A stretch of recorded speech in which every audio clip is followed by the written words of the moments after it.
Hi guys! Live na siguro.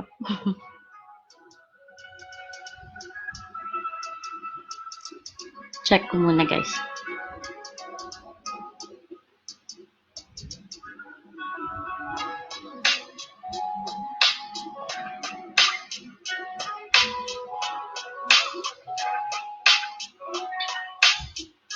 Hi guys!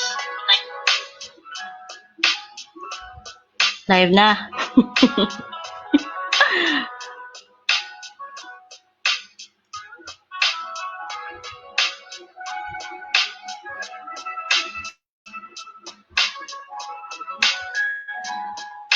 Let's wait for a little while lang. Naghahanap ako ng viewers.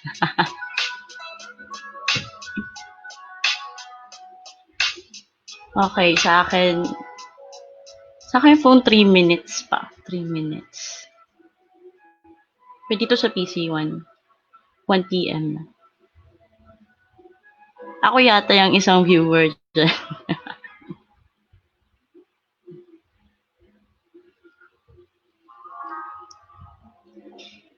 Hi! Hi guys! Have you eaten your lunch na? Ako wala pa.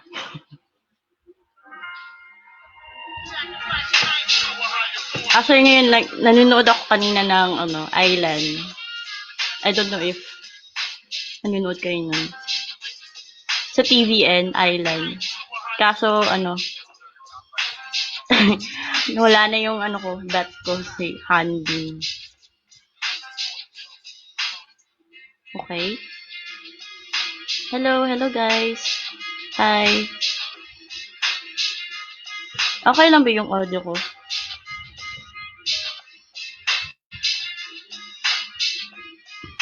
Check ko muna ako. Hello guys. Hi. Tambay lang. Hi Raven. Sinek ko na lang sa phone kasi hindi ko makita sa StreamYard ko. Hi guys. Hi Kuya Charlie Croker. Shout out.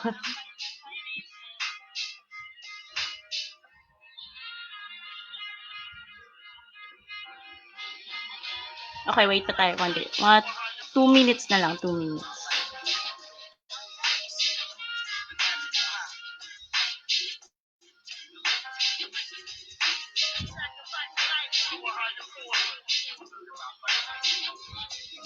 Chill lang. Tambay lang muna tayo.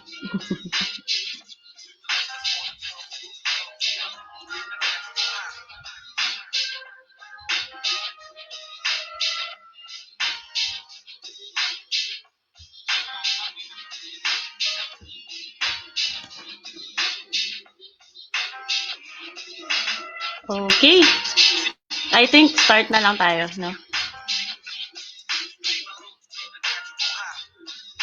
Start na tayo.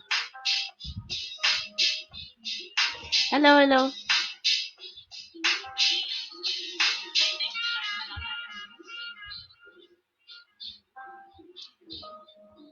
Hi, Alex. Hi, Carlo. Nga, Roaring Panthers.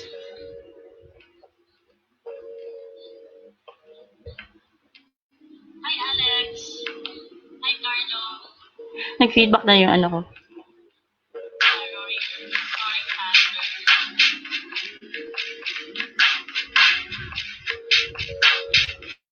Okay. Sige, start na yata tayo. Start na tayo. Ayoko mag-start. Anyway, hi guys. This is Arami. So, yung natin ngayon, session natin ngayon is about yung 8 ways to jumpstart your study abroad application. So, yun nga, sinabi ko na kahit may pandemic, the applications, the opportunities ng mga universities tsaka scholarship, nandyan pa rin. They're still open for, enrollees. They're still accepting applicants for the next school year, so 2021 to 2022. So, ayun. So, you can still start on doing your application. Kasi ngayon, September na, usually ito na yung school time, or parang start ng semesters. So, ito na rin ang start ng application nila for the next school year. So, let's utilize this time kasi I don't know if quarantine pa ba sa ibang lugar. Ay, quarantine pa rin pero medyo hindi na masyadong strict. Pero yeah, parang lahat naman yata nagtatrabaho na or they're doing or going back to their usual routines. Pero I think naman yung iba nag-ano pa. Lalo na yung mga undergraduates. So they're still yung iba hindi nag-enroll. I don't know, hindi ko din sure kasi naka online sessions na tayo lahat ngayon kasi nga COVID. Okay, so start na tayo. Okay.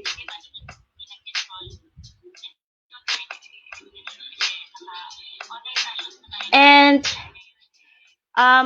konting backtrack kung bakit ko to ginagawa. Actually nag-apply ako to these opportunities before. So for the last 5 years, ito yung naging routine ko, mag-apply.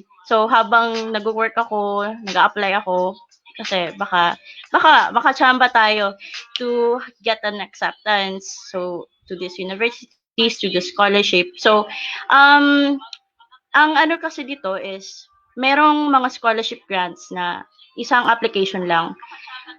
Like, i-off ko lang muna to kasi parang nag-ano na tayo. Hi guys. Sa mga bagong pasok, thank you so much. To Kate, I see Kate, I see Miss Jigs. Hi Miss Jigs, thank you. Thank you for tuning in. Isa kayo sa mga ano ko, sa mga lodi ko dito ngayon. Sino pa? Sila pa yung nakita ko eh. Hi. So balik tayo. Yun nga sinasabi ko na merong off ko lang muna. Okay. Sorry guys. Alright. Okay, so yun nga yung may application na may scholarship na isang application lang kasi parang ano siya, consortium siya. Meron ng university at application din siya for the scholarship. So, isang application lang ang ibibigay mo. And then, kapag natanggap ka, you are already considered na part ka na ng, or accepted ka na dun sa university na kanilang parang naging partner. So, yun. Parang mas madali yun. Kasi hindi ka na mag-a-apply pa ng university, 'di ba? Parang separate application doon sa university kasi isang application lang. Accepted ka na sa university, then accepted ka na din doon sa scholarship grant. Okay? So, meron ding iba na talagang you have to apply for the university and then also to separately to the scholarship grant. So it might be within the university yung scholarship na ibibigay or another award giving body or scholarship consortium ang magbibigay nun. As long as na yung university na ina-applyan mo or naging accepted ka na din or nagkaroon ka ng offer ay considered din siya doon sa scholarship na in-applyan mo. So, parang partner pa rin sila. So, yun. Anyway, so, I've been accepted actually just this year to one university in UK. Yeah. Pero nga, dinefer ko siya or like, I have to move it to the next year. Aside for the reasons na COVID, I wasn't able to get a scholarship grant. So parang separate din yung application ko. Separate sa university din, separate with the scholarship. So yun din yung naging dahilan kaya hindi ako natuloy for this school year. But aside from that, I have other further reasons kung bakit parang hindi na din ako matutuloy. So abangan nyo na lang. So, ngayon naman, i-share ko yung mga experiences ko, i-share ko yung mga natutunan ko in applying to this various applications, study abroad opportunities, and hopefully makatulong din siya if you have this kind of aspiration or, you want to have this, um, this opportunity na makapag-aral sa ibang bansa. Okay? And aside from that, as I've said on my, kahapon, na if this is not for you, like, hindi naman lahat, di ba? Gusto nila mag-aral sa ibang bansa. And lalo na ngayon with the situation right now, COVID and pandemic tayo. So, gusto niyo lang dito na lang sa bahay niyo or dito lang sa Pilipinas, 'di ba? I have something to offer. Hindi naman sa akin nang galing yung offer. But I can also show you alternative na pwedeng yung masalihan. So, okay, so let's start na on our 8 ways to jumpstart your study abroad application. So the first one, guys, is to have an active email account. So basically, yung emails natin, di ba, when we are trying to log on or signing up to various social media platforms, meron talagang email.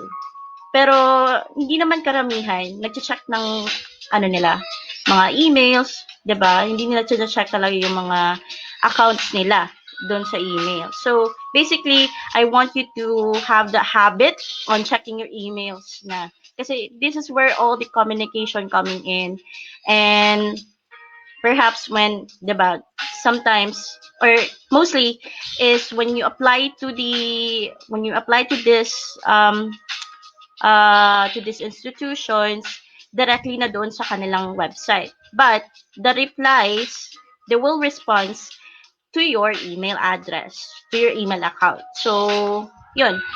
Kailangan mo talaga i-check yung emails mo kasi minsan, hindi mo alam, meron ka na palang offer, hindi mo lang nakita. So, kailangan talagang maging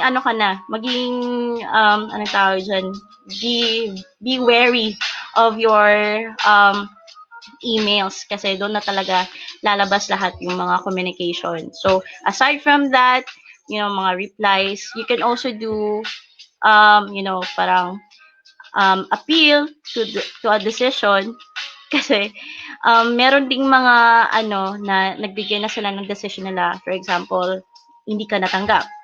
But you can actually appeal to that decision. So you can send them an email na pero dapat sure ka rin, 'di ba? Kung need ba or kung karapat-dapat ba mag-appeal ka. So meron namang guidelines para diyan. And aside from that, yung rejection letters. So, sanay na ako dyan. Sanay na ako sa rejection letters. So, at least, di ba, alam niyo kung ano yung naging decision. So, you can move on to the next application, right? And then, acceptance, right? Acceptance letters. O, di ba, yun talaga yung pinapursue natin. Magkaroon tayo ng acceptance emails, natanggap tayo. And we will know what are our next steps. And then, you can also, parang mag-extend kayo ng deadline. You can also try to reply to them, to the admissions, na you want to, if they can extend the deadline for you, ganon. Actually, I've done that a lot of times. And mostly naman sa mga nasandan ko, they are, considerate. They're very considerate on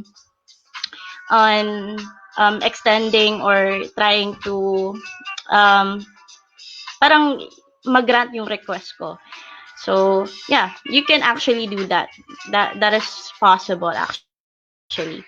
So, hindi ko talaga makita yung comments ko dito. I have to check my Facebook para makita ko yung comments. So, I'm sorry guys kung hindi ko kayo ma-shout out. But thank you talaga for staying. And, yun. Get the habit of checking your emails. Okay? So, next na tayo. Okay lang ba yung yung hindi naman too loud, right? Okay, scan and save your educational transcripts. and other personal documents to your computer or phone. So, yeah, ito yung parang initial requirements talaga. Your personal documents.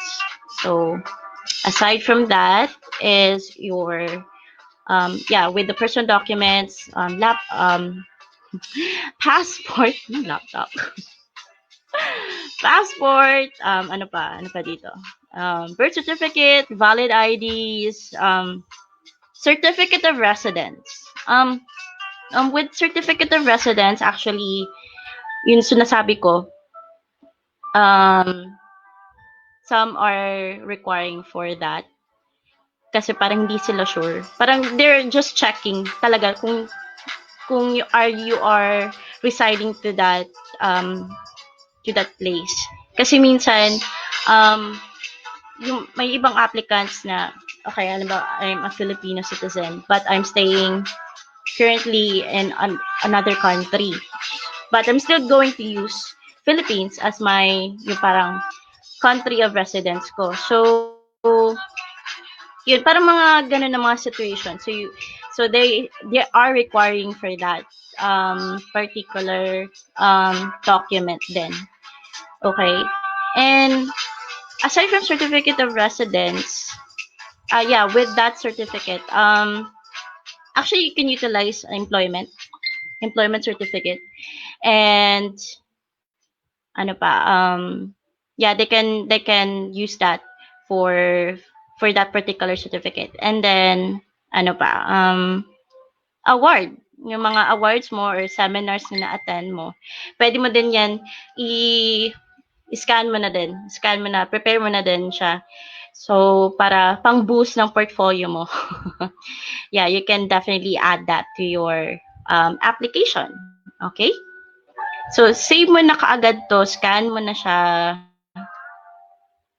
para, 'di ba, pag meron ng opportunity or may nakita ka ng opening, you can immediately submit this. Kasi meron namang mostly naman sa mga applications, it's not parang one time. Hindi siya one time naman. So, you can start uploading your requirements.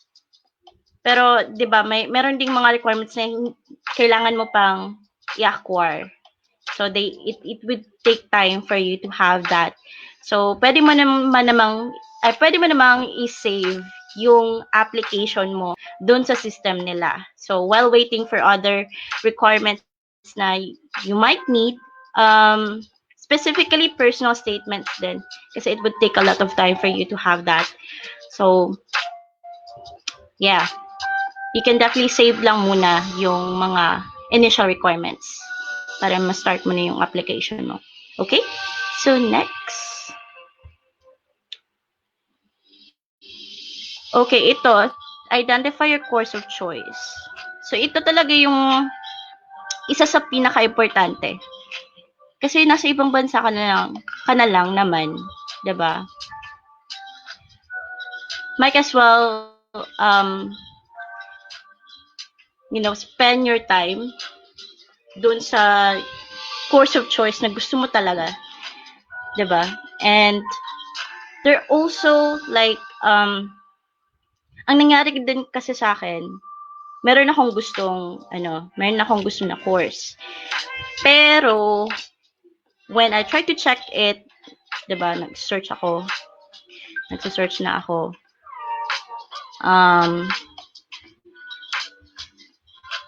Parang meron pang mas specifications, parang meron pang mas maganda.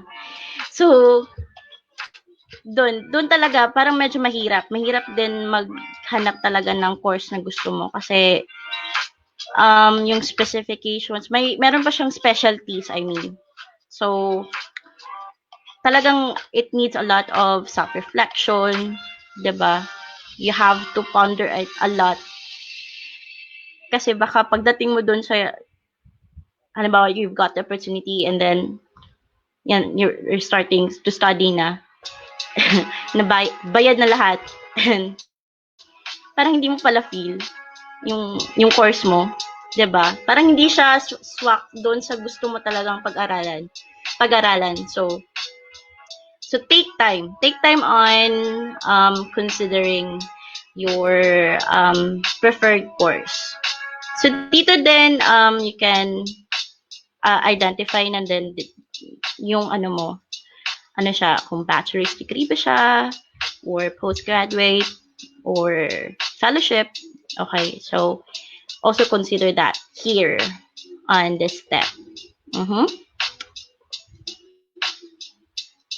So yeah, more on specifications and to have at least 3 subcategory courses.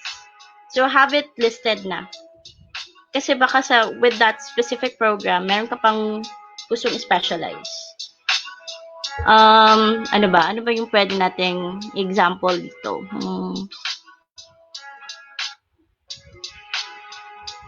Meron ba tayong comments dyan?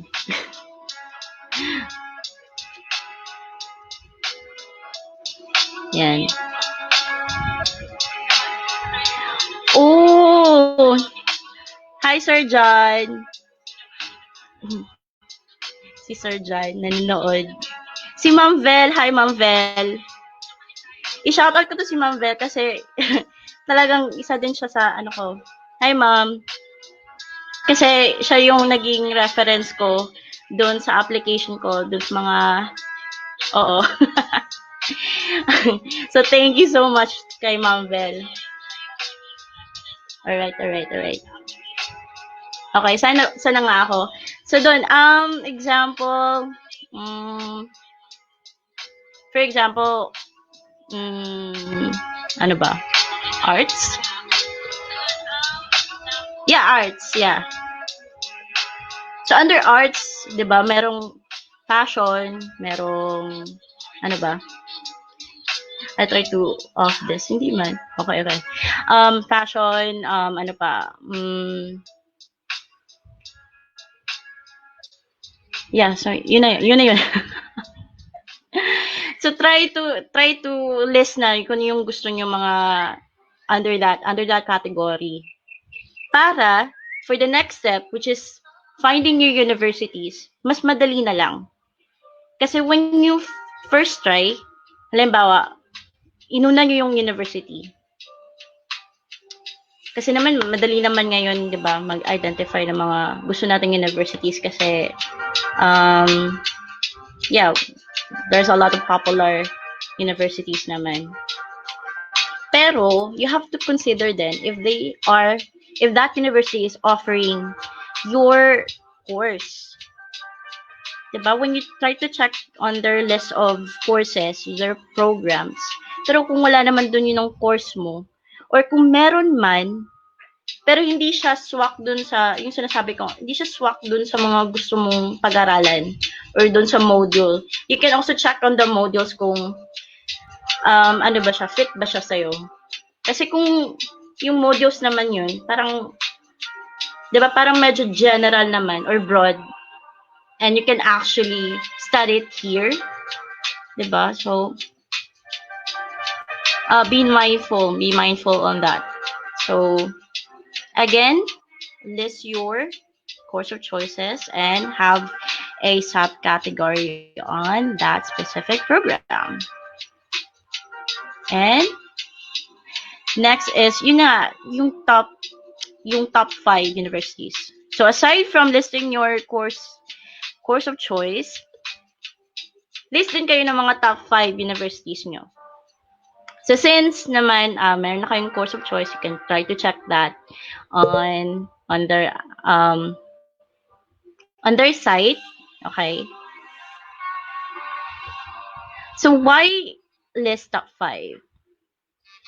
Kasi merong mga scholarship na nadidistract ako sa medyo na jazzy na. Okay.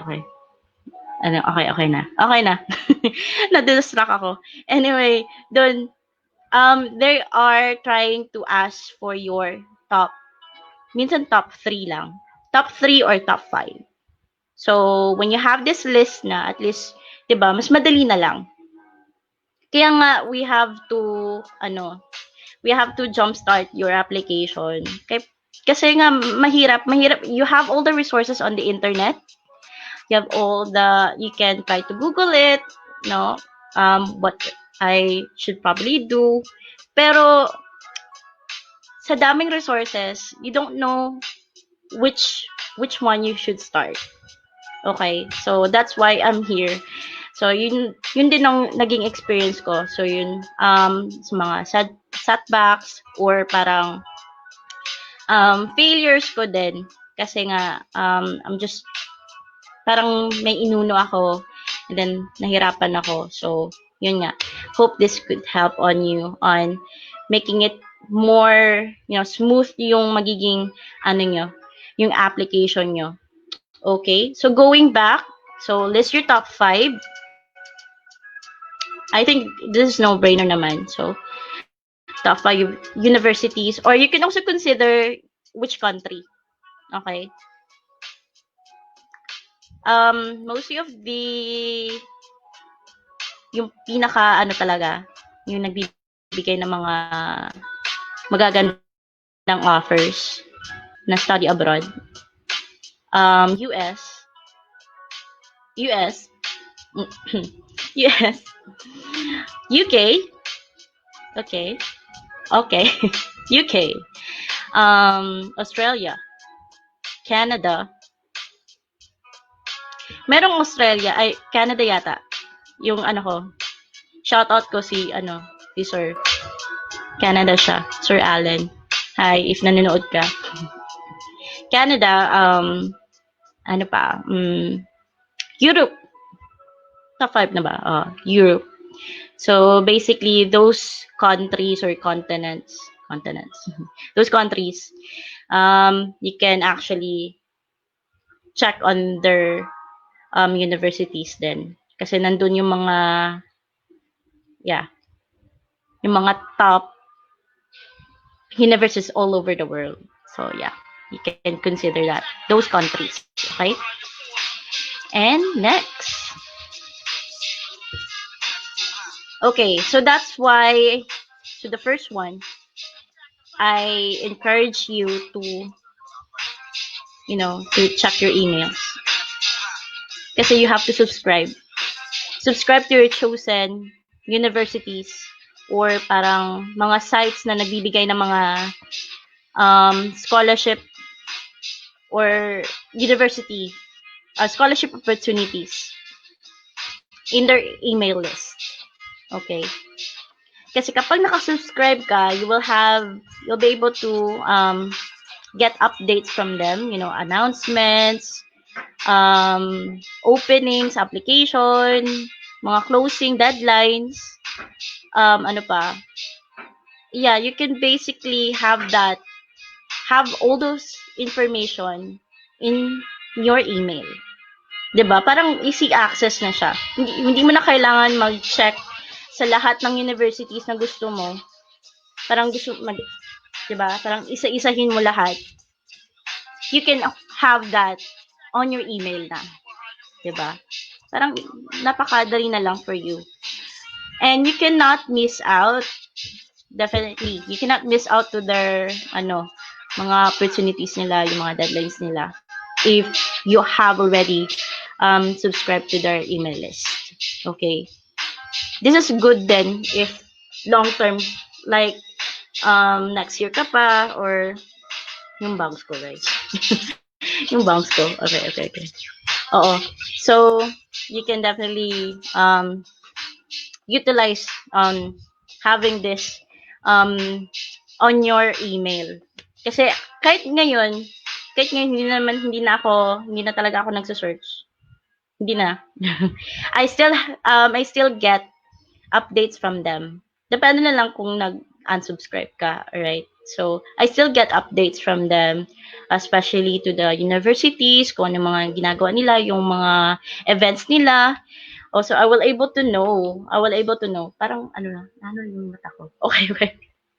So, you'll be able to know kung ano yung mga ino-offer nila ng mga events, 'di ba? So, and, yun nga, sinabi ko, if you're applying on the next year pa, at least you can have a glimpse, 'di ba? A glimpse of what they can offer or yung ano mga campus life nila. Also webinars. That is really important. You can have access to their online webinars, 'di ba? So, you can immediately know kung ano yung mga ino-offer nila, yung mga accommodation. Yeah. Actually, isa yan sa mga dapat i-eye mo din, yung accommodation nila, kung maganda ba. Maganda ba yung accommodation nila, ano pa. Yeah, yung mga events. Okay? So,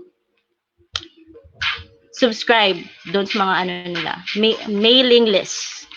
Okay? Makikita mo naman yan sa site. Meron silang newsletter doon. So, subscribe ka doon. Okay? Next.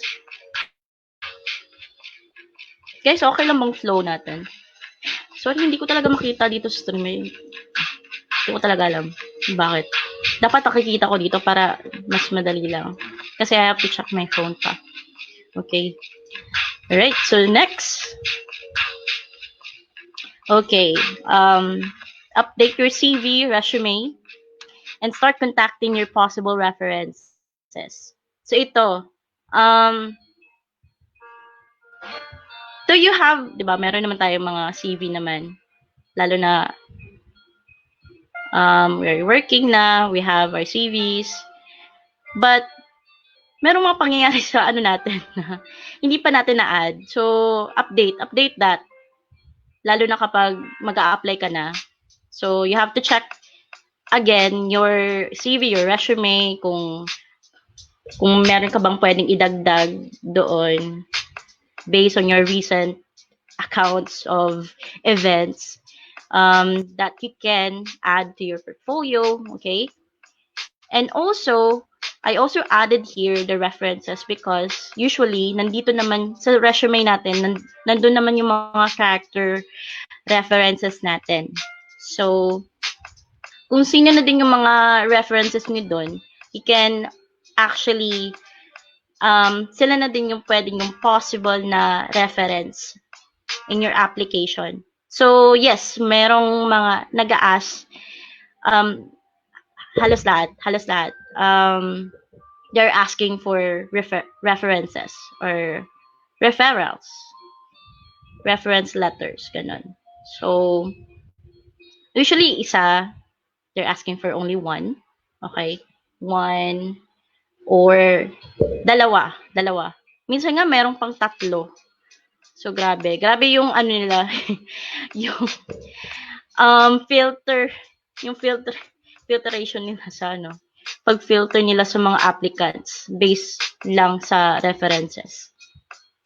Kasi meron din akong mga nalaman na mga nalaman. Yeah, there are some applications that there are or parang admissions committee or application committee that they are trying to check on your references. Isa din yun sa mga tiebreaker. Yeah, it can make or break your application just with your referral. So, better on update your resume and also contact these possible references of yours. So, meron tayong dalawang references actually. Isa is academic reference. So, it could be your current or previous mentor, education mentor or college mentor, okay? Or high school mentor if you're hoping for bachelor's degree, okay? Yeah, yung talagang maasahan mo. Yung talagang magtutulong talaga sa'yo to write a reference letter for you, okay? And the other one is a professional or your employer reference. So, sa akin, in my case, si Ma'am Vel. Hi, Ma'am Vel, if you still are here. Si Ma'am Vel yung isa sa ano ko, reference. And si Ma'am Afrodosa. Okay lang ba? Shout out ko na lang din. Hi, Ma'am. Thank you. Kasi sila yung kinukulit ko. Sila yung kinukulit ko when I have this, nag-a-apply ako. Na kinukulit ko sila for reference letter. So, yeah, you can also try to pwede din na alam naman natin na busy. Busy yung mga natin, possible references natin. Okay. Baka too loud na din yung music ko. Okay. Yeah. So you can try to template na lang. Ikaw na lang din yung mag-template or give them a template on what to write. So sila na lang din yung mag-edit nun. Okay? So, yeah, just work with your reference na lang. Okay? Kasi, minsan, yan din ang, why there are applications na hindi nag-go through because they lack of references. Or na-late. Na-late yung reference letter nila. Oo. So, you have to, make them or get them ready as soon as possible. Okay. Alright. And next, sa 7th step na tayo. Okay. Start crafting your personal statement or motivation letter. Okay. Ito talaga, as I've said, time-consuming to. Kasi mahirap magsulat ng personal statement. If you don't know, yung yung system ng pagsusulat. And merong din mga universities that they have their own template. So, ganito yung gagawin mo, ito yung mga possible questions, ganyan. But, what I can advise you, though iba-iba yung templates ng mga institution or mga, kung ano yung nire-require nila na personal statement. You just have to, be straightforward. Be direct. Kasi, they would read a lot of personal statements. Motivation letters. Sa dami-daming applications from all over the world. What will make your personal statement stand out from the rest? Diba? So, be straightforward. Aside from that, you can also, hindi also, it's a must. Show your personality. Like, you can also try to showcase that through storytelling. Pero yung storytelling mo, dapat talaga direct to the point. Yung madaling i-follow. Madali yung follow through, smooth. And it can go directly to what you can do. Okay? Kasi, most of the time, they're looking for personalities that fit to their institution and to the program. Kasi when you apply to these institutions naman, you are also applying for the course. So they are looking for applicants na suitable doon sa course na ino-offer nila. Okay? So, show your personality. Show your personality, yung talaga, not just your, capabilities. Kasi lahat naman tayo may capabilities. But what kind of impact can you give with those skills? Okay? Okay, may skills ka. Pero ano yung impact mo Ano yung ma-offer mo? Okay, that's actually a different story. So yun ang hinahanap nila most of the time. Show your personality, um, get them to your story, to your life story. Okay. In the first place, why are you trying to um, uh, applying for this course, for this specific course? Anong pwedeng mangyari sa'yo? Or paano mababago ng course na to ang buhay mo? So you can address that to your personal statement. And ang tough lang nito or yung mahirap lang nito kasi yung word count, minsan they're just requiring for 300 words. 300, 500 words. Okay ka na kung 1,000. Pero mahirap pa rin yun kasi kung wala ka na masyadong masabi tapos 1,000 pa. Nandun ka pa sa 500 count, 500 word count. Tapos kailangan abutin mo yung 1,200. Diba? So, baka din, mahirapan ka na din mag-explain pa dun. Baka mag-over, yun, para ano yan, overshare ka.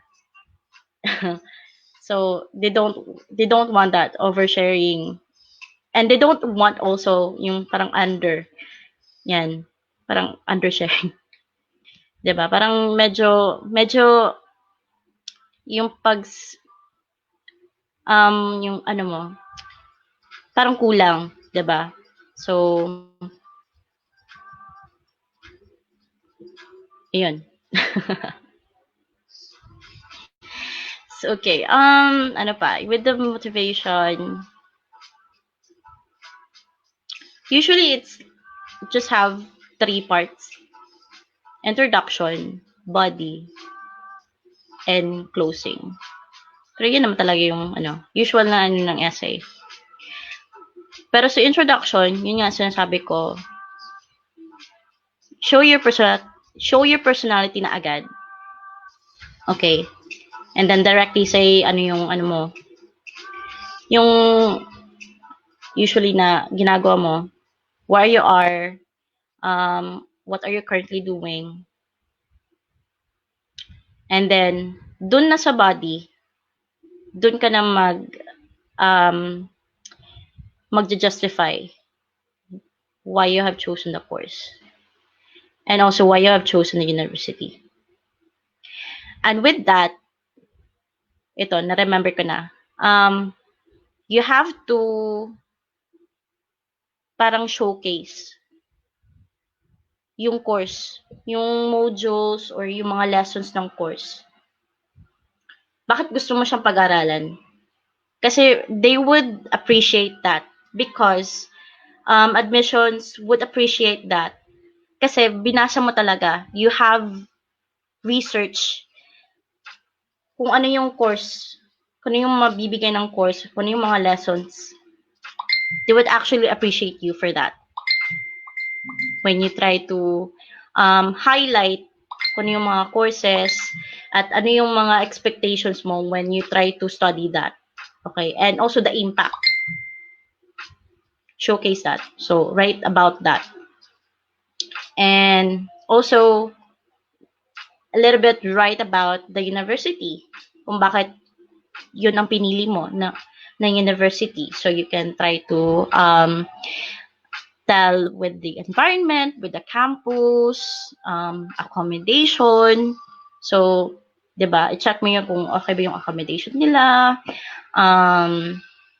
Facilities, facilities, and the location of the university, kung malapit ba siya to a city, to a downtown, or you can just with around the campus, meron na lahat. You don't have to go, 'di ba? To commute with ng malayo para makuha yung mga necessities mo, like grocery, ganun, cafeteria. So your school, yung school talaga yung department mo. So you can also highlight that on your personal statement. And then doon na sa closing, doon sa last part, So you can say na yung mga what you can offer. Okay? So you can say yung mga after mong mapag-aralan yung course, ito yung mga possible na gagawin mo. Okay? Para meron kang action plan. So with that, hindi naman ma-impress. But they would really appreciate. They can see potential on you.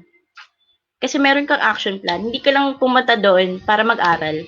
But you know what to do. You have a further plan after you have studied the course. Okay?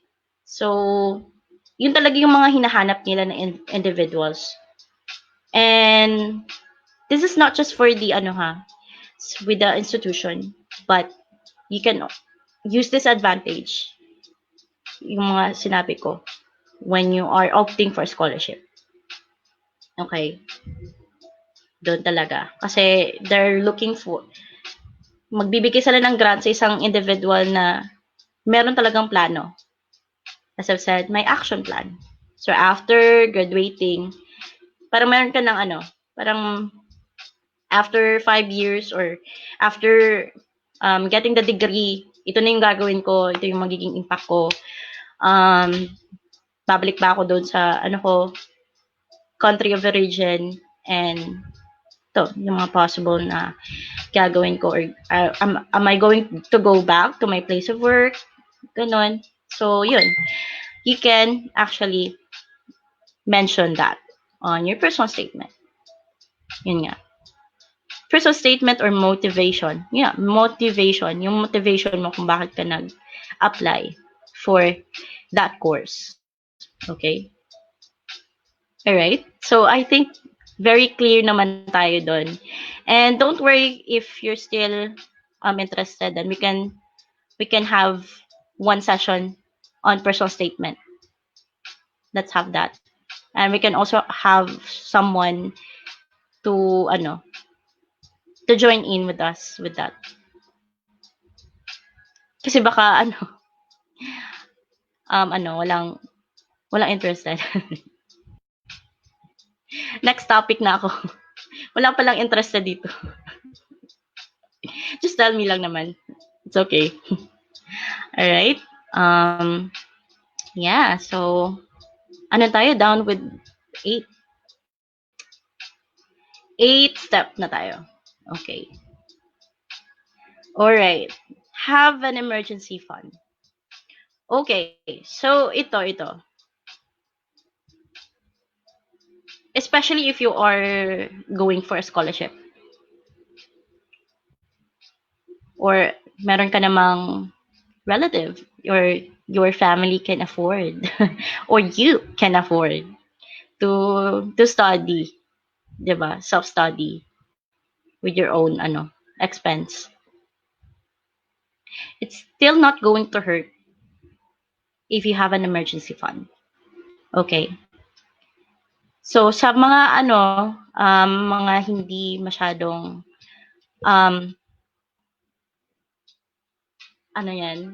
they don't know much about emergency fund. It's different from savings. So, okay, yung savings kasi meron tayong yan. Dapat din nagsasave ka na merong end goal, okay? Hindi lang basta save. You should save with the end goal. So, I'm saving for a car. I'm saving for a house. I'm saving for a college degree. Okay?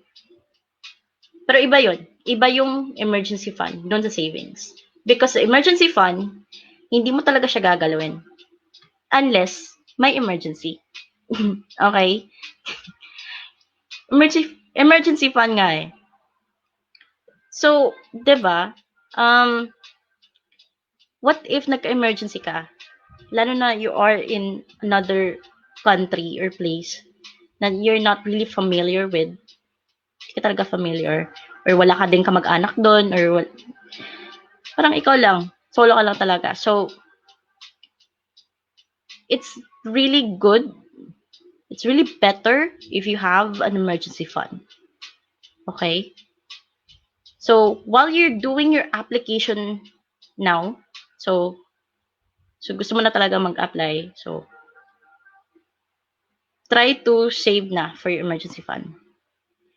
And hindi lang siya for ano, 'di ba? For I just have an emergency fund kasi gusto ko mag-abroad. It should be you should have an emergency fund. Kahit nandito ka lang. Kasi yun talaga yung ano mo, panlaban mo. Lalo na ngayon, nagka-pandemic tayo, 'di ba? So, I cannot say for everyone, but nung nangyari yung pandemic, in my case, ang nagamit ko talaga is emergency fund ko. So, I was actually blessed. I was actually, grateful na nakapag-ready din ako ng emergency fund. And actually, late ko na din to. Late ko na din to nalaman. And I was, sana nga dapat noon pa. Noon ko pa talagang, nagkaroon talaga ako ng emergency fund ko. Pero, super late na. Super late ko na na-realize. Or na-learn din na dapat talaga meron tayong ganito. So, nung nagka-pandemic, so ito talaga yung ginamit ko. Kasi, nagkaroon tayo ng ano, 'di ba? Parang, ano yung tawag yan? Parang rush shopping. Ano tawag? What do you call that? Nag-hoarding tayo, ganun. Yeah. Hindi ko na maalala yung term with the shopping. Basta merong shopping. Basta hoarding na lang. Hoarding. So, nag-hoard tayo ng mga, groceries, food. So, syempre, ano yan, dagdag gastos na yan. Wala din yan sa plano mo. So, yung nagamit ko, yung emergency fund. Emergency fund. And aside from that, di ba,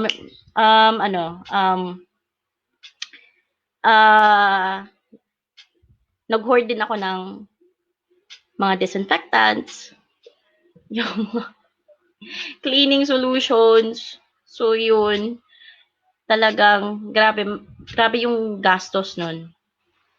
Pero nga, yun yung nagamit ko.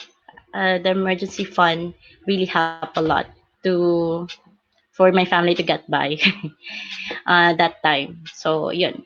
Okay, so with your study abroad. So, halimbawa kung meron kang scholarship doon, hindi naman agad-agad pagdating ng month ng bigayan ng allowance mo, mabibigay agad. So what if wala, 'di ba? And you don't have any, nagamit mo na din yung previous allowance mo. So ano gagamitin mo, 'di ba? So at least meron kang emergency fund. Yun ang pwede mong magamit. Okay? So we can also talk about more of this in our next session. I think naman ito, parang relevant talaga to. More on personal finance. Okay, guys? Okay, so basically that's it lang. Yun lang talaga. To start your application, maybe meron pang isa. Siguro na lang. It's not part here, but I will just mention before I go to the alternative, yung sinasabi ko, parang alternative na pwedeng yung pag-aralan na hindi na kayo kailangang lumabas ng ibang bansa or mga ibang bayan. Ganon. So, you can also try to have your English language requirement. So, yan. Kasi mahirap din yan. Isa yun din yung sa mga pinakamahirap na requirement to have an English certified or English certification, I mean. Okay? So, like IELTS or TOEFL. So, also try to save na din para dyan. Kasi iba din yung If you're opting for review, meron talagang review center. So, ibang bayad din yun. And for the exam, ibang bayad din yun. So, ano yun? Parang ano din yun? Time consuming and then medyo mabigat din sa bulsa yun. Okay? So, there you have it. So, that's it lang for guys. That's for the study abroad application. And then, I'm going to show you yung sinasabi ko na alternative education na pwedeng yung i-apply, mag-apply, okay?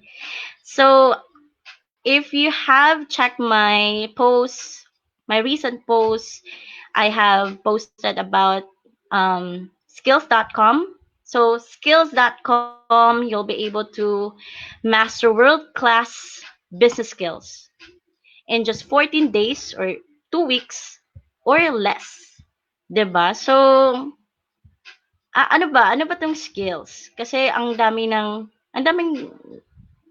naglalabasang online courses. Hindi lang ngayon, but before pa, maraming online courses out there. And anong difference? Anong difference nito sa online courses na makikita natin? Like Udemy or okay, hindi na ako magme-mention kasi ano yan, ma-flag tayo. Copyright tayo dyan. Yeah, with the other courses, okay, I'm just going to cut this na lang. Alright, so ano yung kaibahan niya? So, basically, skills is specifications, specializing into one offer and one market. Okay? Like, for example, Facebook ads, like you want to learn more about Facebook ads, email marketing, podcasts, okay? Launching your podcast. Itong ginagawa natin parang ano na din to, pero yung podcast iba din yun, okay? Podcast, Pinterest, branding, YouTube ads, copywriting, meron ding chatbot, messenger chatbot. Ang kagandahan din to kasi meron din silang parang coaching, yung life coaching, business coaching, okay? Parang mindset courses. And ano pa? E-commerce. So if you would like to build your own e-commerce empire, 'di ba?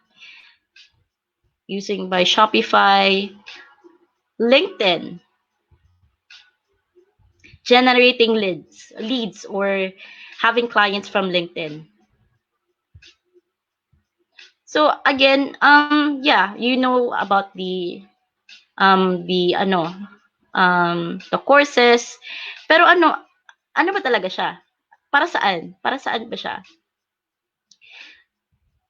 Ang kagandahan sa skills kasi, aside from, naka-fine-tune na yung mga courses, talagang specialized na siya doon sa specific niyang niche or offer. It helps you to getting from point A to point B. So what I'm saying, after you have learned or after you have mastered or finished this one particular course sa skills, you can immediately apply it. You can apply it and you can use it to your advantage. Like, lalo na sa mga ngayon na walang trabaho talaga. They can utilize their internet connection, their laptop, their smartphones in earning just on their available resources.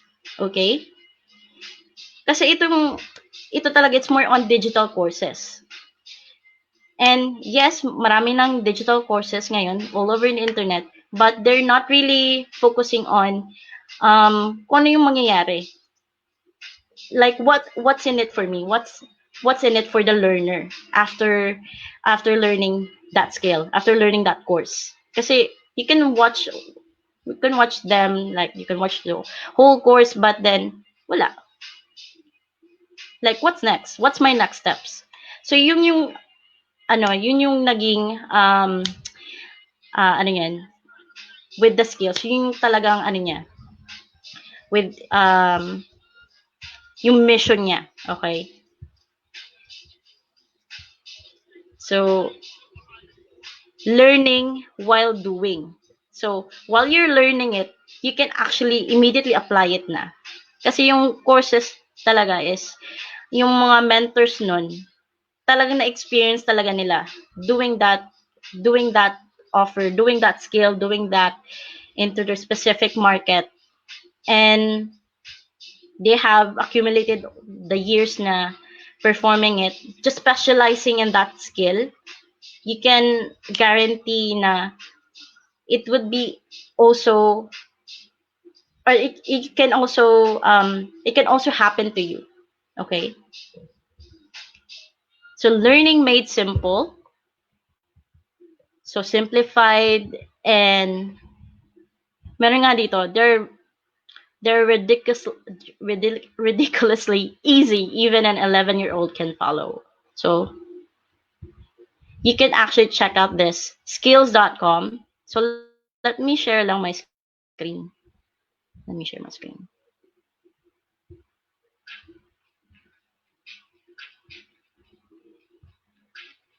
Skills. All right. Okay, so yan, skills.com, skilz.com. So, ang kagandahan ng skills, kasi when you try to sign up to this one, para siyang Netflix. So, para siyang monthly subscription. Kahapon lang na natapos yung ano niya, yung initial beta launch price niya, just $199 per month. Pero ngayon, I believe it's $299 na. But they also have yearly subscription din. So you can also check that out. So ito na yung sinasabi ko ng mga skills courses. Okay, and my advice when you try to sign up on this, try to focus on one course muna.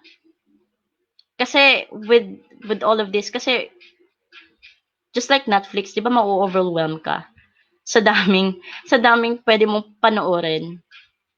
So I suggest focus on one that resonates with you the most, and immediately do apply it. Take action. Kasi ito yung talagang mission din. It's not just about watching, learning about these courses, learning about the skills. Okay? But to actually apply it to your own. Kasi masasayang lang din yung ano mo kung hindi mo siya i-apply. As I've said, learning while doing. So after mga lessons nila, you can immediately apply it to your own. Okay? So as you can see with the thumbnails, ito na yung point B na sinasabi ko. Point B. So halimbawa, ito, Instagram. Learn how to sell on Instagram. Pero ito, ito na yung point B niya. Ito na yung makukuha mo after learning this course. So after learning this course, you'll be able to, to get clicks, followers, and sales just by using Instagram. So you can immediately apply that. Ito yung mo talaga, binayaran mo. Hindi yung whole course, but ito yung binayaran mo talaga. Yung ma-acquire mo na skill. Or ma-acquire mo, ma-acquire mo after learning that skill. Okay? By the application. All right. So, yeah, you can definitely check the site. Just scan lang tayo konti.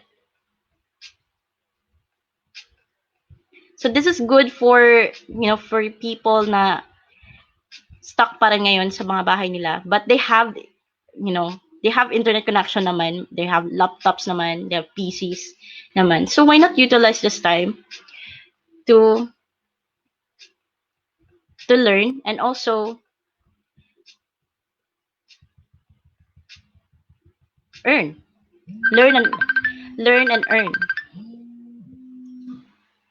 Okay? All right. So basically that's it, guys. Thank you for tuning in with me. Let me just check on my actually 2 2 p.m. na. So we're on schedule tayo. Thank you so much, guys. So let me just check my na lang. Shout out lang tayo muna.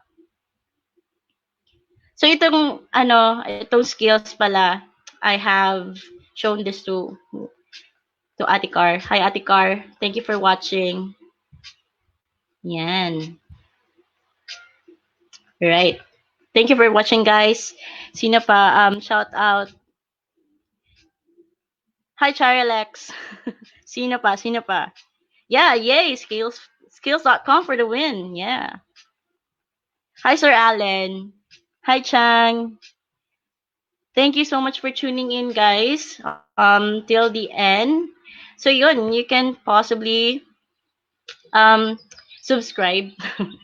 Yeah, it's a monthly subscription. They also have a annual subscription with the skills.com. Okay, so check out their site, and also you can check out my YouTube channel, my LinkedIn profile. So basically, in my next videos, you can watch out for parang collaboration. So let's try that. So we can invite experts then to have their to share their learnings basically on itong sinasabi ko, yung mga skills and what have happened to me the last 3 months. Kasi the last 3 months in that short span of time, ang dami nangyari sa akin. And especially on mindset, grabe talaga, na-change talaga lahat. For the better naman, for the better. Aside from that, yung relationships, though it's never easy naman. Diba? When you're acquiring new things or new learning, talagang medyo mahirap din yung adjustment. May adjustment period naman dyan. Hindi naman automatically, alam ko na, ito na yun. Pero, you have to digest it muna and parang nag-prepare kayo, parang nagmamatch muna kayo ng learning. Like, ito yung learning. Ako to. So, parang nagmamatch muna kayo kung fit naman kayo, pero you have to, like, diba, adjustment muna, acquaintance, parang ganun. So, it might be weird, but, yun, we can actually talk about that in my next live stream. So, okay naman tayo yung broadcast natin ngayon. Thank you talaga, guys, for tuning in. Again, my YouTube channel. We'll utilize this video na. We'll utilize this on my YouTube channel. You can check this out. Kasi nahihirapan ako mag-edit. Parang naduduling ako. Ano ba yan? Oo, you can check this out and my other videos. And also, aside from, parang informational info videos, you can look forward to karaoke. Karaoke lang tayo kasi ma-flag tayo or copyright tayo kapag we'll be using yung mga talaga na music. Copyright tayo dyan. So, you can check out, parang meron tayong karaoke sessions. Okay, so, you can watch out for that. Kung meron din kayong kung meron din kayong mga suggestions or feedbacks, like, suggestion na pwede nating kantahin, we can also do that. And aside from that, kulitan lang. Chill lang tayo, guys. So, thank you so much, guys. Thank you for tuning in. I will not, okay, may nagtatawag. Okay. I will not waste more na, yeah, take more of your time. Thank you so much, guys, and see you on my next video. Bye! Thank you!